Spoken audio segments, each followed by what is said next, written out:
What's up, everyone? Welcome to another episode of the Winners Ways podcast. This is your podcast for business growth. If you want to, supersize your business and grow, this is your podcast. And today, I'm super thrilled to welcome a guest. We have Ryan Niddel with us. He is the CEO of Ryan Niddel Strategies. I want to learn about that strategies because I heard Ryan is a guy that can help you to grow your business. He has proven that because he has grown many businesses. So we are going to be speaking and learning from Ryan today, and I'm excited. Hey, Ryan, welcome to the show. Hey, my friend, thank you for having me. Really appreciate it. All right, this is cool. So, do you want to introduce yourself to my audience so that they can get to know you better? I would love to. So I'm Ryan, obviously, really a simple guy from the Midwest. I live in Columbus, Ohio, have always kind of grown up around various parts of Ohio, have been fortunate to have an engineering degree as a background. It's kind of how my thought processes have been developed, starting with the end in mind and working backwards. That eventually led into starting as a salesperson for a startup web hosting company out of Akron, Ohio.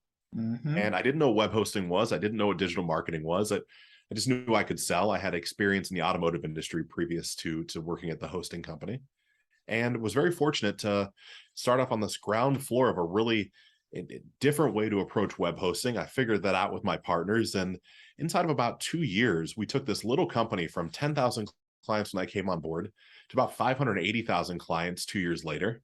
During that timetable, I was fortunate to take over as president and CEO and became one of the partners in the business. Went through a couple capital raises as we looked at international markets like Brazil and Portugal. And from there, we ended up selling that company off to a subsidiary of GoDaddy, the big web hosting company. So that was the first fun thing. And I thought at 29 years old, right about 10 years ago now, I thought I had the Midas touch. I thought I had everything figured out in business. And by 30, halfway through my 30th year, I realized how little I really knew. I started a high-risk merchant processing company, processing online credit card payments for, gambling sites and nutraceutical offers and all types of things. And I'll tell you, inside of about 12 months, I was flat broke. All the money I made from the exit was gone. And I miscalculated ratios. I took my eye off the ball. My personal life was in a little bit of a shamble as well. And admittedly, a much different person at 30 than I'm at 38 or 39, where I had, maybe multiple different girlfriends and different things that were important to me, that my eye was not linearly focused on where it should have been. I was a little spread wide, if you will. And so not my proudest moments, but that led to a couple rental properties of mine going into foreclosure, a truck being repossessed. And I got the fortunate privilege, my friend, of being able to rebuild my life at 30 with having experience from engineering to sales to small business growth. I mean, our web hosting company did 50 million in revenue in its peak year, and then a complete failure, and got to sit back and say, gosh, at 30, what am I going to do now? And I didn't know, right? I didn't want to go back into a path I'd already been. So of all things, I jumped into custom clothing, right? As you're listening, I'm a little bit of a larger stature gentleman. I used to be an amateur bodybuilder, so I'm 6'2", and gosh, right now I'm 265, but back then I would have been 6'2" and maybe 285, right? A pretty large, muscular guy, maybe not so stomach large, maybe, muscle, shoulders and chest wise. So got into custom clothing, and I learned haberdashery. I found someone that taught me how to measure, taught me all about wool, and started traveling the country selling custom clothing to men and women specifically. And while it was a great industry, it wasn't scalable for me, right? Because it was the exact time for money shift that we all, I think, eventually acknowledge and want to get out of, where I was, had clients in New York City, had clients in Chicago, had clients in Southern Kentucky. And part of my business model was physically seeing the individuals in person, presenting options to them, measuring them, and then coming back to hand deliver the clothing. Well, at that point, right, I was just I didn't actually declare bankruptcy, but I feel like I probably should have. But on the backside of that, I'm in a 98 Cadillac sedan DeVille. It's tan. It's got the tan leather interior. It's got the bench seat across the front. And I'm driving the 9 hours from Columbus, Ohio to New York City. Wow. I'm waking up at 2 a.m, driving there to meet people at 1, spend from 1 until 5 with them, then leave the city and drive back as far as I could, then sleeping in my car on the side of the road.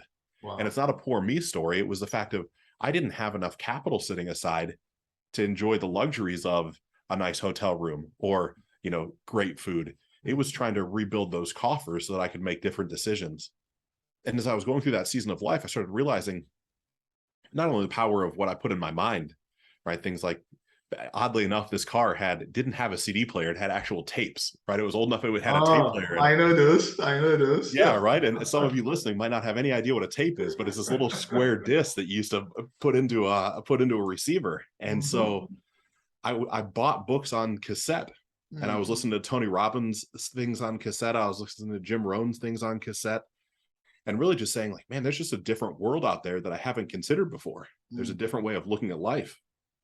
And through that, it afforded me the luxury of connecting back with some of my incredibly intelligent web developers from the hosting company, where they helped me develop an app for the custom clothing world that shortened down the supply chain, because I was noticing a lot of my counterparts were having to remake suits, and there were all these things that were going wrong. So, well, gosh, we could just take a picture and cross-reference a picture with some data points versus what we physically measure. We could probably cut down on those failure points. And so we did. So we developed an app, and that app is still being used by, gosh, I don't know, 50 or 60 clothing companies across the country, maybe even more now. And that eventually led me to becoming a partner in a wool manufacturing company. See, I couldn't help myself at some point, right? To in my opinion, to grow true wealth, you need to have a level of ownership in something. It's great to be an employee, but if you don't have equity, you don't really get that big leverage point at some point in the future. I like that. Take a pause. Let's repeat that because I think that is core. This is the second time that I'm hearing that message just within this month. If you don't have equity, you can't build wealth. Can you please just restate that? Yes, absolutely. So I'll put actual numbers to this. I think it's impactful. When I was a salesman for another business, right, a clothing or I'm sorry, not a clothing business, but a automobile business, right? I Mhm. sold high end cars. I did well for myself at that time in life. I would have said I made, maybe $250,000 a year, and so that to me is very good money. In the That's, Midwest, yeah, as a 27, 26-year-old man, you live very well with that's that good. amount of money. Yeah, But unfortunately, in that, right, you're losing, I'll say 50% to taxes, that's right? true. So, right, all of a sudden that 200, and I'll keep it easy, 240 grand, I'm left with $120,000 at the end of the year if I didn't spend any money. And right, that's okay, right? We all have to pay our part. But as I'm doing that and helping that dealership become more successful, I don't get anything from that other than my paycheck, which is Yeah. brilliant because it's great in the short term, but it's not providing real wealth. It would be what I do with that money. Well, to me, when you shift into an equity position, where Mhm. let's say I had owned 10% of that dealership somehow, some way. Mhm. Well, every dollar that I'm making the company, a company itself trades typically, meaning sells, Mhm. on a multiple of its net cash flow, right? Multiple on its profit.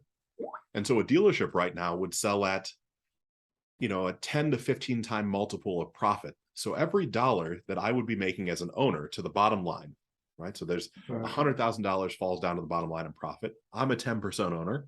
So 10% of that would have went to me. But really, if we went to sell the company, take that $10,000 and multiply it by 10, and that's what I would have gotten. And it wouldn't require any additional work. And that's really one of the things that has been interesting for me throughout my life is I eventually got into a level of consulting. I sold another business. I did a owner finance deal of my custom clothing business. Wanted more time and more scalability. I started a CBD business, direct to consumer, in 2016, and sold that off in December of 2018 to a private equity firm. And from 2018 until 2020, really just consulted with companies and private individuals, right? I'll call them solopreneurs or small business owners, companies that have that, typically 20 million in revenue annually or under. And I started realizing from conversations with them, I had enough belief in myself and what I was bringing to the table that I could say to them, look, you might not have the cash flow to afford my services, but what if we created a system where if we grew by a certain percentage, I became your partner? What if I became an equity partner in your business? So you have no downside. If I don't know what I'm talking about and I'm not good, which is a possibility, Wow. then And you're nothing not to out lose. anything at all. Yeah. And if we only win a little bit, you still don't pay me anything. So now you're up. But if you set the number, if you want to grow from $100,000 a month to $200,000 a month, and that's your number, when we hit $200,000 a month, I would like to be able to become a partner in your business. Wow. And so there were, gosh, at my peak, I think it was 17 different businesses Wow. that had accepted some variation of that exact conversation. I And like so, that, Ryan. right, that to me is a way to start to build wealth. When all of a sudden I'm taking my knowledge, what I believe a business should consider going through, Wow. I'm helping install that into a company. So I'm getting leverage on my intellectual property. Mm-hmm. I've got a team of people in the office that I'm sitting in that help support me in doing that. So it's not just me now exchanging time for money. I've got people to help support it. And then it starts to, I don't want to call it passive income because I think that's such a misnomer, right? I'm not a passive investor. I want to know what's going on. I want to impact change. I want to help with sales and marketing and operations.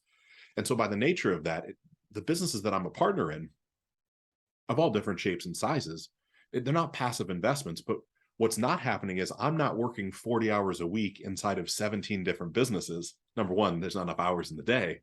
Number two, it sounds pretty miserable to me. But Yeah. number three, we've got enough leverage built where now maybe it's 2 hours a week per business, and I'm still getting dividends, distributions, payments from all those businesses every month, no matter what goes on.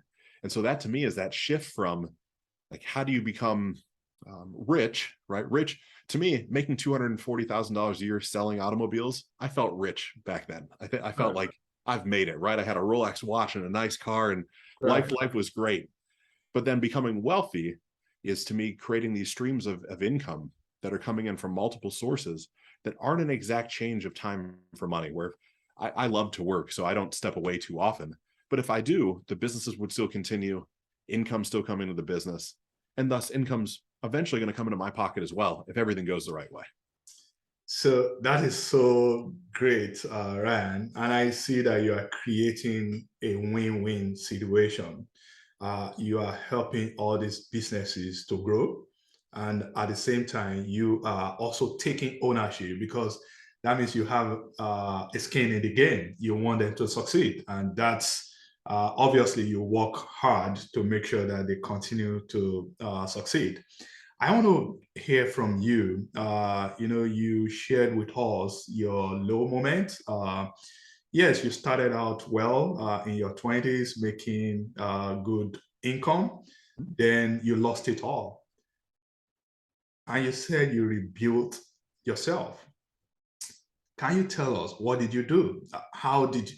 And I took some ideas from you, which I also practice, by the way. I listen to all these great guys, Tony Robbins, Jim Rohn, just for them to motivate me. I love all these great speeches from all these guys. Apart from that, what did you do? How did you, because that alone, losing everything, some people can commit suicide. Some people will think they can never get it back. So how was your story different? Yes, that's a wonderful question. And I'd like to add just a little bit of context to it. When I say the lost everything, right? In the web hosting world, I'd experienced tremendous success. When I say tremendous success, right? The company had grown so rapidly that private planes were a pretty normal way of traveling. None of myself or my partners wanted for anything, right? We lived very, very well and was very fortunate for that. And then as the next business collapsed, I remember very specifically looking at my bank account, and I had $2,200 left to my name. That's $2,200 left. My rent payment, it wasn't even mortgage payment at that point, right? Because I was losing my rental properties. My rent payment was $2,700 a month, and I'm like, How can you do that? I have to figure something out. And Yeah. so it was a low point, and for me, it I don't say it caused me, but there was a certain causational pattern that I started getting into psychiatry and psychology, as I was curious why were the behaviors that I had exhibited at 30 years old, how many times could I look back over my life and see that I had exhibited something comparable? Because my business didn't collapse in one instant, in one moment. I could see it coming for a long Mhm. time and refuse to do something about it. So I'm like, why Mhm. is this? How many times have I ran from conflict is what it really was before, right? I'm looking back over the course of my life and I'm like, gosh, this is a repetitive pattern. This is something that's hardwired inside of me. And so it started studying psychology more specifically is a better way to say it. Started getting into some of the work of Abraham Maslow's hierarchy of needs, and kind of some of the base Yeah, level things you yeah, want. It's a nice, simple foundation. right. That then eventually spun into the study of something called spiral dynamics, which is a fascinating, I'll say, system of belief that shows that there are levels of development that not only people go through, but also groups of people, cities, states, societies, and that as we go through different levels, we're exposed to new things, which then alters our belief of the current or previous levels. We won't get too deep into it, but all of a sudden these things started clicking where I'm saying, oh my gosh, there's a reason why at some points in life I'm craving power, right? I need to slam my hand on a desk and say, this is the way we're doing it. Well, it's because there's part of me that's unactualized. There's part of me that I can work on to not have that be my response. What if in that same situation, my response was, okay, how can we get together and collectively work on the greatest good? How can we focus on the future versus, my way's the way. We got to do it this way. And so without going too far down too many rabbit holes, eventually that led into something I like to give credit where credit is due. And it led me to understanding that I didn't have a tribe, right? I felt rather alone. I think as an entrepreneur, as someone that owned a business, that people at one point had looked at me maybe that had achieved a level of success, and then I was very sheepish and sold all the cars, sold all the watches, kind of went into hiding. Like, I don't know where my tribe is right now. I don't know where the people are that I can help. I can't share this with people because I'll be judged, and I don't want to be judged. And so I eventually found something that is a men's group that was called, it still is called, Wake Up Warrior, by a gentleman named Garrett J. White, who became a friend of mine. And really what Wake Up Warrior created was an understanding of a system and process that I think any person can do, man or woman. So this is not, it doesn't matter your gender in this situation. But what Garrett suggests, which was incredibly beneficial for me, was that you should do a series of things before you leave the door, before you go out into the world. One was to meditate. And meditation doesn't have to mean, shaving your head like a Buddhist monk and putting on a robe. For me, meditation just meant sit in silence for 10 minutes, right? No phone, no distraction, just sit and try to calm your mind down, do a little breath work. So it was meditate and journal. So when I would meditate, there's a stream of consciousness, I'll say, that started to come through me. And whether that's God or source or our intuition or unconscious or subconscious mind, who knows what it is, but there was something in there. And so the journaling would be getting out what was in my mind on paper. Mm-hmm. Another thing he suggests is there were two things there. Next thing he would suggest is to let the people that are closest to you know how much you love, honor, or appreciate them. So I would send a note of appreciation to my wife and daughter every day. I would text them. This is early in the morning, right? This is 6 o'clock in the morning, 5 o'clock in the morning. So that when they would wake up, they'd see something that it wasn't generalized. It was very specific for something that had happened in the past day or two. So it would let them know I was really paying attention to them and what was going on. And then I'd share that same sort of message with someone that had come in my life before, but maybe not someone quite so close, like a friend or an acquaintance. Again, a text message, a phone call, something that someone knew that I was, in that sense of gratitude is really what it's doing. So it's you're meditating, you're journaling, you're sending notes of appreciation, getting to that sphere of gratitude. From there, it was read something business related, right? Read until a message comes is what it used to be. And right, sometimes that's 2 pages where that light bulb pops and, oh my gosh, I've been looking for this thing. And sometimes I might have to read for 30 or 40 pages, but you read until something comes. Then part of building that calcification of knowledge, in my opinion, is then sharing it, which is also what Garrett would say, that, when you read a book, it's one thing to read it, it's one thing to write it down, but if you can teach it to somebody else, then you start to really know it. So another point you got was for sharing what you learned with somebody else so that it would reinstill that. Then it was to drink a green smoothie, right? So it was kale and spinach and apple and oranges in the blender, really nasty stuff. It ended up tasting good eventually, but you're blending it up, it doesn't look very good. And then it was to sweat every day, to get some sort of workout in. Exercise.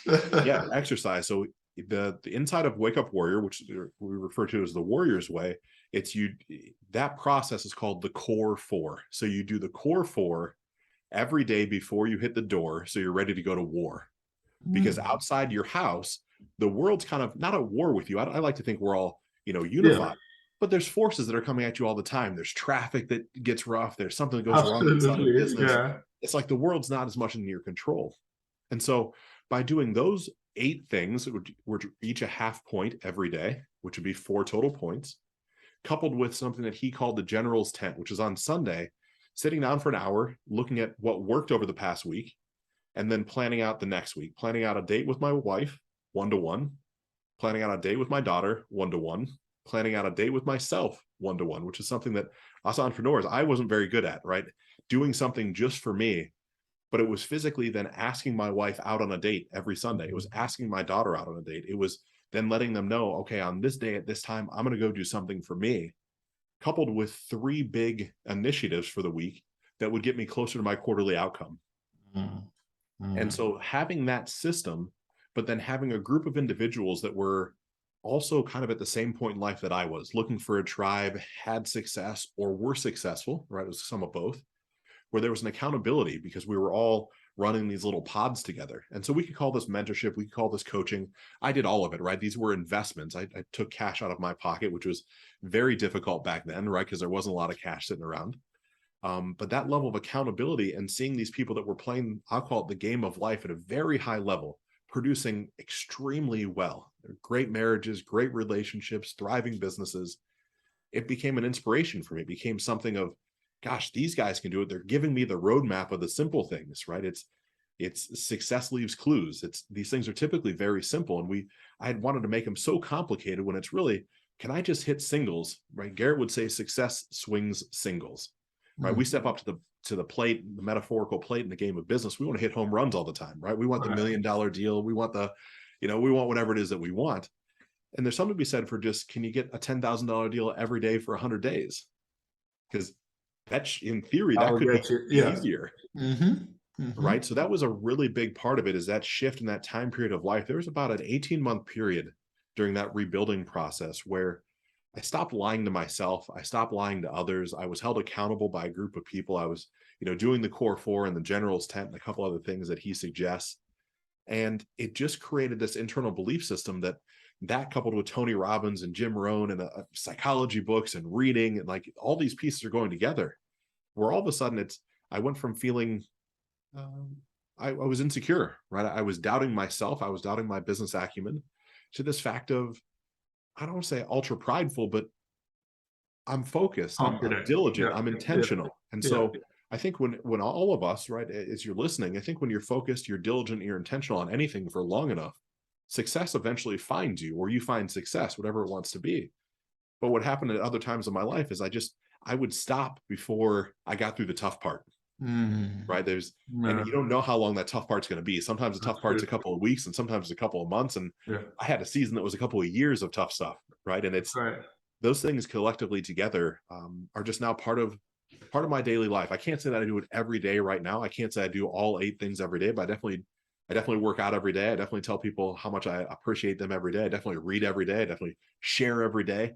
Right. There's some things now that aren't an external system. It's part of who I am, which is the shift to me. It's nothing that I'm doing. It just is me. And I think as you're listening, as you're considering business and how to grow it and scale it, it's when you stop trying to do something that's someone else's and you just make it your own. It's like everything just shifts, right? It just becomes so much easier. Where I don't feel guilty for not doing all 8 things that Garrett suggests you do. I feel really good because the 6 things that I do are ultra impactful for me, and they're the exact 6 things I need to do. And I can do them automatically because it feels good for me. Oh, wow. That's so good. and there's so much information that you just gave to us. I like the wake up warrior idea. I want to ask you about your entrepreneurial journey. I know you started at the age of 10. I want to ask you about venture capitalists. I know you go into business, partner with people, help them grow their businesses. So there's a lot to ask you, Ryan. Let's start from your entrepreneurial journey, starting at the age of 10. What was it that motivated you to start that lawn mowing business back then? I love this. I love that's where the journey starts. So for me, like I said, I grew up in a little town called Mansfield, Ohio. And if you've ever seen the movie Shawshank Redemption with the I old love prison, that. I love that movie, by the way. that prison was in my hometown. Oh wow, I That's love about that what we're known movie. for. And my family grew up middle America, right? I didn't know how much wealth we had or didn't have, but we had, normal cars and a normal house and things like that.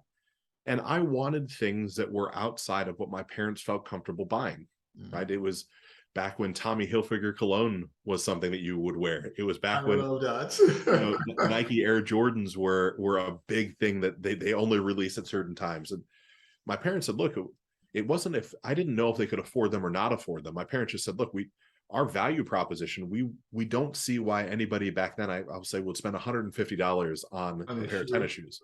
I don't see why anybody would spend $90 on a bottle of cologne. We're never going to do it. Right. Okay, I can respect that. But what that allowed me to do, or what that encouraged me to do, was figure out a way to get it for myself. And we lived in a nice little neighborhood that was a safe neighborhood. And I asked my parents if they cared if I created flyers, right? We had a computer, so I could, type a little flyer up, and just went around the neighborhood to I think the 6 closest streets that I could walk to, and just put a flyer in people's mailboxes offering to mow their lawn. Didn't matter the size, for $10. Wow. I'll just mow your yard for $10. Wow. And that led me to have, I don't recall, and it's been quite some time, but I'll say somewhere between 5 and 10 yards to mow every week. Wow. So as a 10-year-old young man, right, I'll just say mowing 5 yards a week.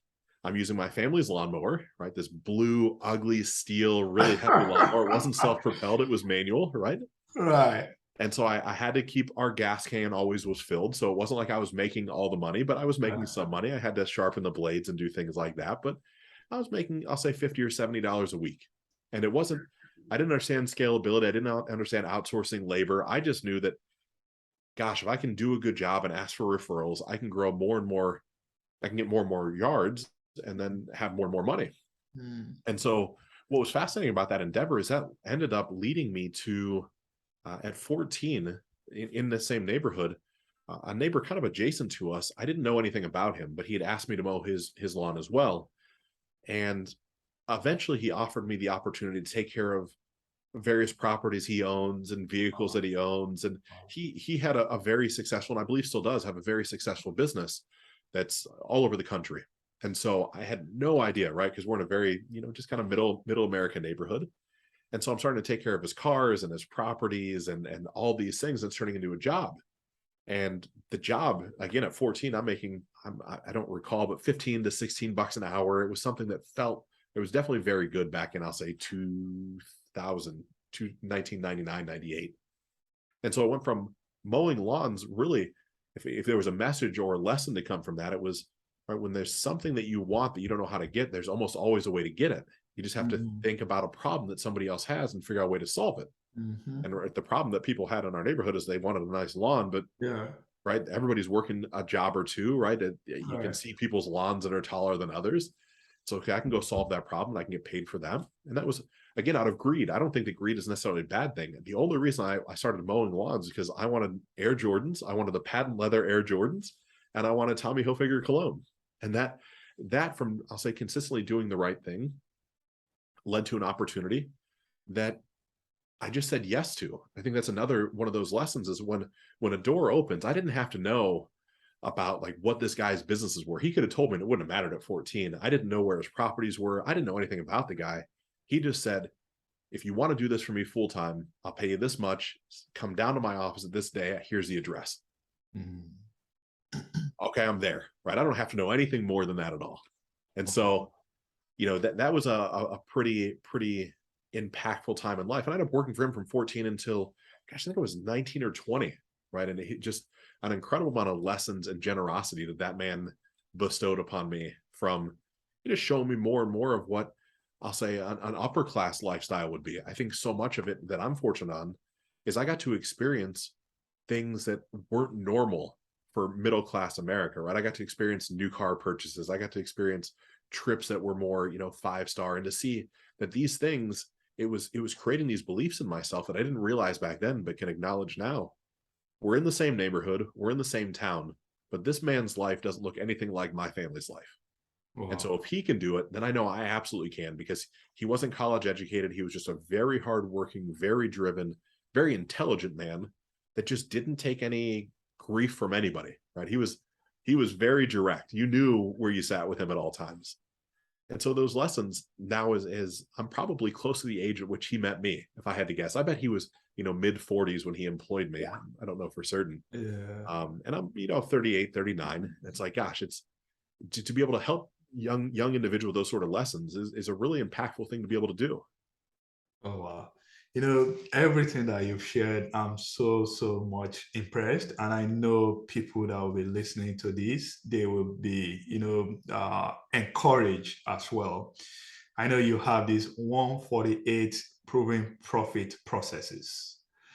We cannot talk about 148 processes, obviously. But maybe can you tell us one or two of the process?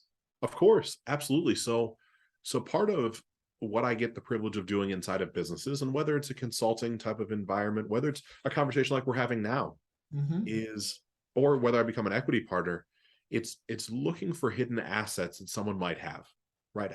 Because what happens to me in most businesses is we get into our nice cadence and rhythm, right? We know what we're doing, we become more and more proficient and efficient at what we're doing, and we don't notice all the things that are going on the side, right? Right. And it's completely normal, and I'm guilty of it in my own business as well. So I have people that consult for me, so I see more of my own blind spots.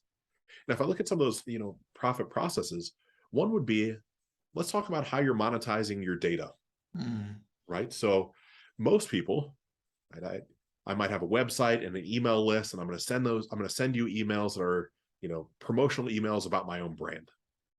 But I might not have considered going out and finding an affiliate offer, someone that offers a service that's not in competition with mine, where I get paid every time that they convert. So if I email my list to your offer, whatever your thing is, and they buy your thing, you pay me. Right. Like, Yeah. okay, well, almost every business can benefit from some sort of strategic relationship like that. Right. Another one is the cross-sell opportunity at point of sale. That, again, if I'm selling a deck of playing cards, perhaps, right? I'm holding it up on camera. If I'm holding a deck of playing cards and I'm selling that, that's my thing. Well, as I have you on the phone, I might start to ask you, what are you going to use those playing cards for? Is it going to be a game night with your family? Are you playing poker with your buddies? Why are you buying these cards? Well, as I say, whatever they say, if I had a whole series of other things that I could sell or offer these individuals, while also packaging up that data and being able to sell the data, because now I have a buyer that not only is buying things from me, but if I'm never going to get into a poker table manufacturing type of business, well, why wouldn't, as a playing card company, why wouldn't I sell my data to a poker table manufacturer? Because they want my data. They know that people are already interested because they bought playing cards. And so there's some really simple things that are typically, tertiary to a normal business where, I don't have a fancy MBA. I didn't go to, Harvard Law School or anything like that, at least not yet. Who knows what the future will hold? But Mm-hmm. it's, if you can, I call it stepping back from the fire. We have the burning inferno of our business and our life that's right in front of us. Mm-hmm. And what I found is if you can slide yourself back just long enough, just far enough back that you're not, blasted by the heat, you can typically start to see the fire for what it is. It's beautiful, right? It provides energy. It's this great thing, but there's all this stuff that's going on around the outside. You have little sparks that fly up. You have some embers that are smoldering on the side. Maybe you've got some wildlife that are coming up to see the fire from the other side. But in business, you sit so close to what's going on every day that most individuals that I get the privilege of meeting, they don't consider all the things that are just around the outside that would make that a better experience, right? So there's, again, be happy to share just the list even with you to share with your listeners. I don't need anything for it. These 148 things, they sound maybe more impressive than they are. It's the acknowledgement of seeing enough businesses and seeing, well, gosh, there's some really simple ways that everybody could make more money with what they have without creating a new product, without, hiring a brand new sales team. We typically go to these big, heavy lifting things when you need or want more revenue, right? I need to launch a new product. I need a new offering. I need to build something new. Or if you need to, have more net profit, maybe I need to fire some people. Maybe I need to get rid of some people and trim some of the fat out of the business. Well, there's 148 different things you can do before you have to do either one of those two things. So I want to ask about your process. Yes, you partner with businesses to help them grow. Do you go around finding all these businesses, or do they reach out to you? How does it work? That's a great question. In my experience, it's the majority of customers or clients that I have, and now business partners, have come through referrals. And the referrals, right, I've got a website that is just okay, right? I'll shamelessly plug it, right? It's ryanniddel.com if you want to take a look at it, whatever. There's not a whole lot on there where um what's happened is, to me, a guiding light that I live my life by is wanting to leave people better than I found them. Hmm. And so if I get to spend 5 minutes with you, 5 hours, or 5 days, I want it to be, if we never saw each other again, you could say that not only do you have a positive experience, but that something got better about your life from that. And so maybe that's a servant's heart or a sense of gratitude to the people that I get to spend time with. But what I found is that I generally just like to help people, and it's self-serving, right? It's calcifying that muscle inside of me. It's making sure I don't forget some of the things I've learned.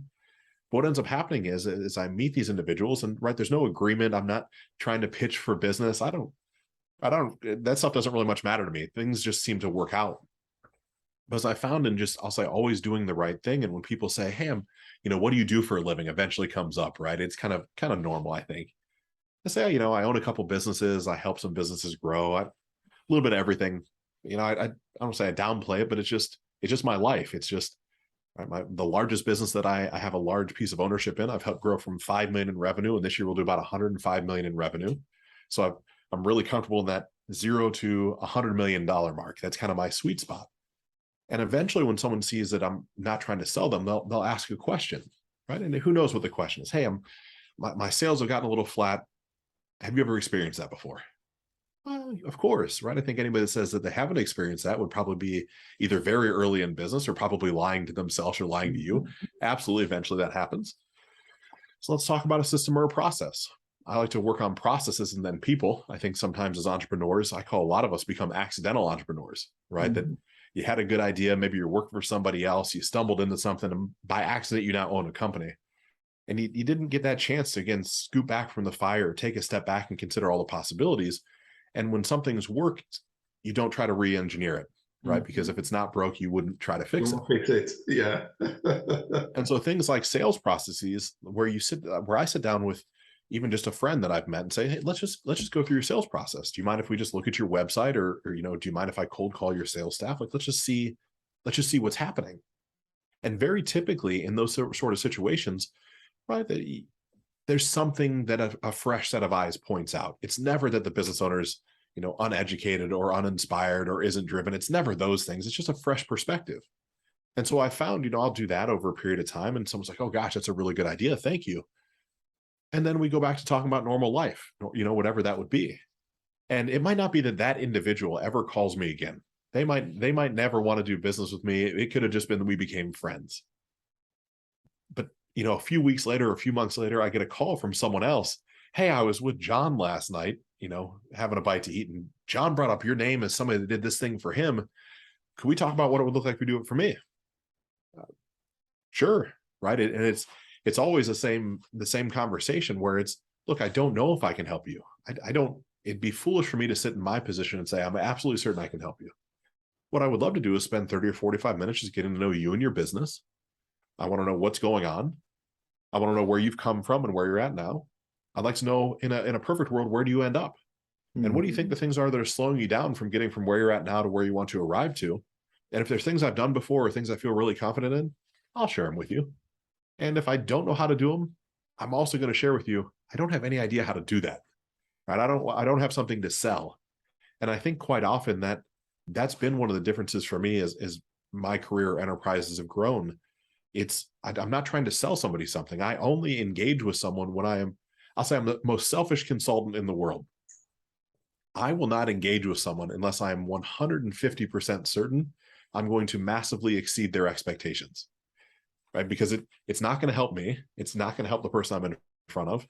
It's not even an ego thing. It's more of a thing of, look, I want this to be a long-term relationship. It's one of the most difficult things for all of us to do is to find that client, right? The cost of a client acquisition is always very high. Right. But what I want is a high lifetime customer value. So I want to be in someone's life for 5 years, not 5 months. And so Mm-hmm. the relationship and the care that I provide that relationship is in a custom to that level of, I want to be in your life for 5 years from now, hopefully as a business partner, right? I don't have any problem sharing that with individuals I speak to. In a perfect world, I'll work with you as a consultant for the next 6 months, maybe longer. You tell me where you want to get to, and that's where we'll chase. But when we get there, there's probably a bunch more levels we can go to. And I'd like the opportunity to have a conversation around becoming a partner, and I'll buy in, right? I'm not always looking for, hey, just give me equity to a company. I understand that, someone might have worked for 10 years to be at the point they're at now. And I never want it to be a relationship that's not reciprocal, right? I want it to be that if I believe in this business enough and the business model and the owner and the operator, well, then I want to physically be all the way in. I don't want to be this, handshake partner of, okay, well, now you're taking 10% of my company. No, I'm willing to put my skin in the game as well, as they say. I'll capitalize a business if I need to. Okay. So what type of businesses do you focus on? I'm curious to know. Yeah. So if I look right now, it's what I found is there's some similarities in most businesses in different tranches of revenue. Right. And so the majority of my businesses now manufacture something, Yeah. right? So I've been in the educational space before. I've had educational based businesses that are more coaching consulting businesses of their own. Okay. And right, they have their own nuances to them, but I have everything now from a kratom company that manufactures a consumable leaf that is a product that's sold in gas stations and smoke shops across the country. I've got 2 supplement manufacturing facilities that physically manufacture, gummies and tinctures and all types of things for different people across the globe. I've got a brake wear sensor manufacturer that manufactures brake wear sensors. I've got a roofing company that puts roofs on homes, right? So it's a little bit of everything. And when I say I get the privilege of being a part of. These aren't things that I solely own. I want to make sure I say that. Right. My equity position in them is anywhere between 10 and 50%. Wow. I must ask you this, Ryan. There are negative sentiments and misconceptions about venture capitalists. Many people in this country believe that they will come in and just raid the business, lay people off, and just siphon all the money. I'm more educated. I know that's not always going to be the case. What do you have to say? And I'm not saying you should defend all venture capitalists here. What is it that many people don't know about venture capitalists? So another really good question. I'll say that my specialty is a little more private equity than venture capitalist. So I think Okay. I'd love to set the tone on what I believe the difference in the two of those are. Okay, and yeah, poke at some of the both of those. Okay. So to me, private equity, because I've been fortunate to consult with people and help them grow their businesses, and then many of them sell their businesses. Yes. I got to the point of saying, gosh, now there's some really wealthy individuals that maybe they'd be interested in putting some of their money together, and we could go collectively buy a business together. And private equity is essentially that, where someone is a pool of investors are tying up their money for, my fund is 5 years. So when someone invests, it's $1 million minimum to put in the fund. When they say they're going to commit $1 million, the minute they write that check, they quote unquote can't get the money out for 5 years without penalty. The reason for that is because in private equity, it's not destroying a business and tearing apart its insides and laying people off and doing all these things, although it could be. My mindset in this is you find undervalued, underperforming businesses that, again, are brilliant businesses. Take a roofing business like I just shared. Maybe as you're listening, someone owns a roofing business and the roofing business is just stabilized, right? They're doing $2 million a year in revenue. And the guy or gal has owned the business for 5 years. And he's been at 2 million a year. Well, perhaps that individual would be looking to sell that business because they can't grow it anymore. And they'd like to sell it for, I'll make up a number, $2 million. Okay, well, if I buy that business from that owner for $2 million, I don't want to fire any of his staff. I don't want to let anybody go because The staff is the secret sauce. The staff is how the actual company works. It's probably not the owner himself. And so what the private equity fund does, what I'm doing is I'm saying, okay, I believe I can grow this business by some percentage over the next 2 or 3 years. And then I'll look to find somebody else to buy it from me. And so, yes, of course, sometimes during that acquisition period, sometimes there's duplication in efforts, right? Because I have a staff here that supports me. And so typically, unfortunately, it's accounting, right? Where I've got a centralized accounting group that I trust to handle all the books for the businesses. And if a company has their own accounting team, well, there's a chance they might not fit into a transition. Now, I'm not buying the business to fire the accounting people. It doesn't even dawn on me. But sometimes there's some duplication that we consider. But other than that, keeping the core nucleus of the team together that has built the company to the success that it is something that I want to leave in place. I don't want to have to go out and hire new people, and I certainly don't want to have to roll up my sleeves and go hang shingles on a roof. That's not what's going to be best for me. Right. Where the venture capitalist world, to me, can be at times a little more aggressive. Venture capitalists, to me, same sort of thing, typically wealthy individuals, maybe a pool of funds together.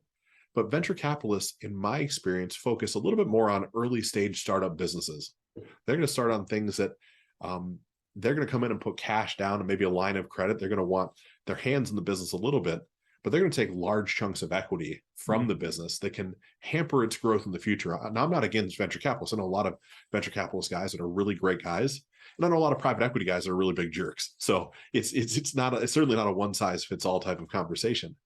But what I've really found is private equity is a slower, longer term look, where venture capitalists into their business model, there's a certain amount of cash that they deploy. They just know the deals aren't going to work the right way. Like hedge funds and venture capitalists, it's a more aggressive, to me, it's somewhat at times a little more predatory style of investing, right? Where you might have to strip out some companies to recoup your investment. Right.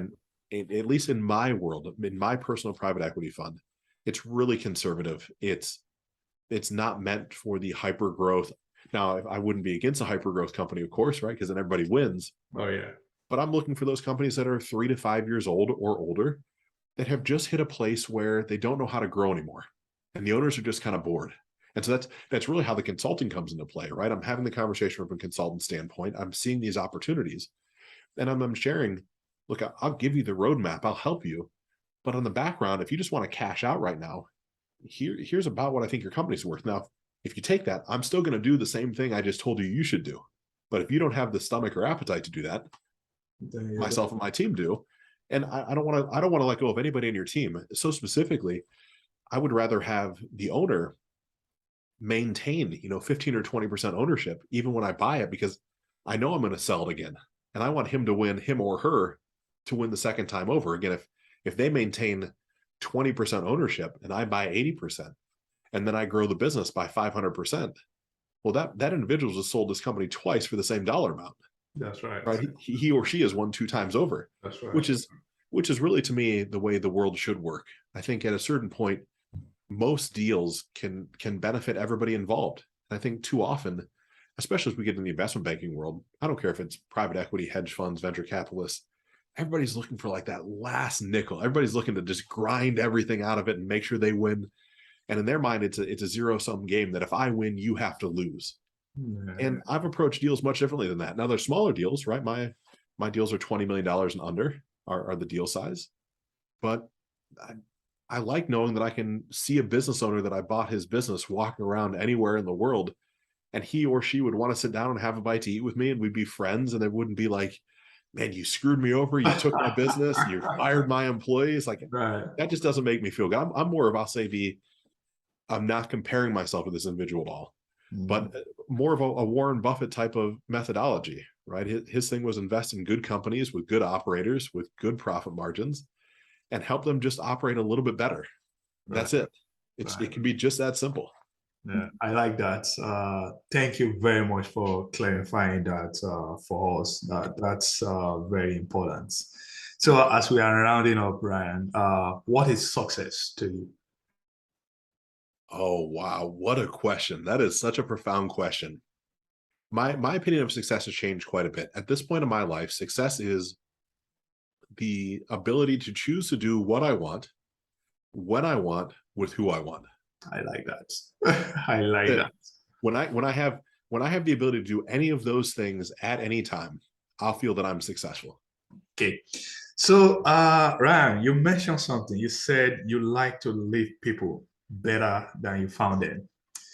Definitely today, with this conversation with you, I must tell you that you have passed that that condition. You've definitely left me better. I've learned a lot from this conversation with you. This is awesome. I know my audience, they will find this very useful. I have lots of small business owners out there that listen to this show. They are going to find this useful, and I like the mindset. People can grow. You are there. You are passionate to help businesses grow. Thank you very much for all this. So as we are closing, how can people reach out to you? How can my audience connect with you? I know you are on social media, so if you want to leave your social media handle. Yeah, so absolutely. Thank you. So social media, whether it's Twitter, probably most active on Twitter and LinkedIn at this point. I have a little team that helps syndicate some content for me. So it's just Ryan Niddel on every platform. That's RyanNiddel. Yeah. And that's again LinkedIn, Facebook, Twitter, Instagram. My website's ryaniddel.com. If you drop a comment, it is me that would respond back to it. So right out, I have to take this as this little tangent for just a second. I find it to be challenging to help know what to share on social media, because I don't have this thing that I don't personally need my name in lights. I don't need to be this big personality that everybody knows.